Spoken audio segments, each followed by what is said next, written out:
ఎవరైతే మాజీ ముఖ్యమంత్రి జగన్మోహన్ రెడ్డి కానీ ఇక్కడ టీటీడీ చైర్మన్లుగా వ్యవహరించిన వాళ్ళ బంధుగణం ఎవరైతే ఉన్నారో, ఏదైతే సుబ్బారెడ్డి కానీ అదేవిధంగా కరుణాకర్ రెడ్డి కానీ వీళ్ళందరి సెల్ ఫోన్లు కూడా కేంద్ర ప్రభుత్వాన్ని, అమిత్ షా గారిని బహిరంగంగా కూడా విజ్ఞప్తి చేస్తా ఉన్నాం.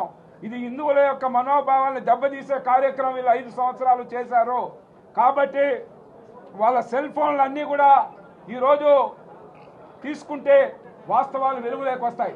అదేవిధంగా వాళ్ళ దగ్గర పిఏలుగా పనిచేసిన వాళ్ళు ఇంకా అధికారులందరూ కూడా కంట్రోల్ తీసుకుంటే వాస్తవాలన్నీ కూడా ఎవిడెన్స్ రూపంలో మనకు వస్తాయి. కాబట్టి కేంద్ర ప్రభుత్వం వెంటనే కూడా అమిత్ షా గారు వెంటనే ఈ దొంగల్ని, ఎవరైతే స్వామివారి ప్రతిష్టను నాశనం చేసే దిశగా ప్రయత్నించారో ముఖ్యమంత్రి కానీ ఇక్కడున్న ఎవరైతే ప్రథమ ముద్దా